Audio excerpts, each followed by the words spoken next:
김민전 의원님 발언해 주십시오. 네, 지금 여당 의원님들의 말씀이 한편에 있어서는 디지털 AI가 학생들의 문해력을 해친다라고 하는 그 측면에서 비판이 있고, 또 다른 한편에 있어서는 이것이 생성형이 아니다라고 해서 정반대 편에서의 비판이 있어서 상당히 당황스럽다, 이런 얘기를 드리겠습니다.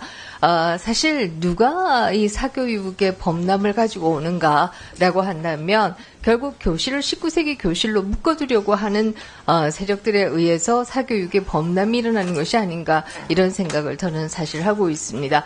대표적으로 시험 없는 학교를 하니까, 시험 없는 교실을 하니까 결국은 학원에 가서 입학에서부터 이 입학을 위한 시험을 보고 그 안에서 무수한 시험을 보는 학원에 다들 몰려가는 것을 볼 수가 있습니다. 특히 지금 학원에서는 요즘은 뭐 디지털 펜이라고 해서 답을 쓰는 순간에 교사들이 그것을 무슨 답을 쓰는지 분석을 하고 하는 수준까지 가고 있는데, 이 격차를 가지고 오는 것이 바로 교실을 19세기 교실로 묶어두려고 하는 분들에 의해서 일어나는 것이 아닌가, 이런 생각을 하게 되고요. 특히 뭐 하나만 하면 대학 간다라고 하면서 이 대학 입시 제도를 수백 개로 만들어 버린 것이 결과적으로 또 학원에 급성장을 가지고 온 것이다, 이런 생각을 하게 됩니다. 그래서 정책이라고 하는 것도 의도하지 않은 결과가 굉장히 많다. 학교를 19세기 학교로 묶어두려고 하는 것이 결과적으로 대한민국의 사교육의 범람을 가지고 오고, 이것이 결과적으로 학원비에 대한 부담 등으로 인해서 출산율의 하락까지도 가지고 온 것이라는 면에서 굉장한 역설을 느끼게 됩니다. 이상입니다. 네, 김민전 의원님 수고하셨고요. 다음은 백승아 의원님 질의해 주십시오. 네, 의사진행 발언이요.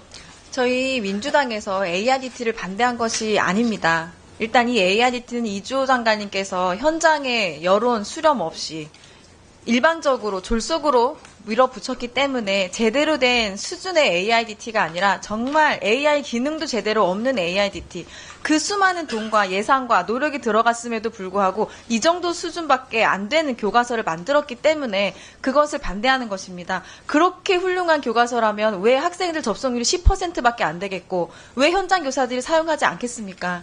오히려 계속 자율권을 주겠다고 해놓고도 계속 공문을 내려보내서 교사들이 압박감에 선택한 적들도 있습니다. 학원위를 통해서 강제로 압박을 받아서 선택할 수밖에 없었다는 증언들도 굉장히 많습니다. 저희 민주당은 AIDT 자체를 반대해야 한 것이 아니고 제대로 사전 연구를 통해서 필요한 과목에 필요한 시기에 필요한 학생들에게 제공한다고 했다면 이렇게 반대하지 않았겠지요. 그러니까 AIDT를 교육 자료로 격화시킨다고 해서 사용할 수 없는 것도 아닙니다. 필요하면 얼마든지 사용할 수 있습니다. 지금도 사용하고 있고요. 그러니까 그렇게 민주당이 AIDT를 반대하고 있다, 이런 프레임은 씌우지 않으시면 좋겠고요.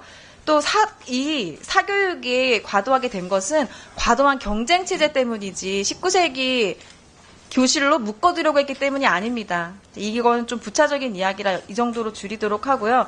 앞으로 AIDT를 얼마든지 개발할 수 있는 여지가 남아있다. 그래서 장애 아동이라든지 또 우리 다문화 학생이라든지 필요한 학생들에게 개발을 통해서 얼마든지 지급할 수 있고, 앞으로 현장 여론을 통해서 또 전문가들의 연구를 통해서 AIDT를 더 발전시킬 수도 있겠다. 다만 시간과 어떤 여론 수렴이 필요하다. 현장과 소통하면서 해야 한다. 그런 입장입니다. 이상입니다.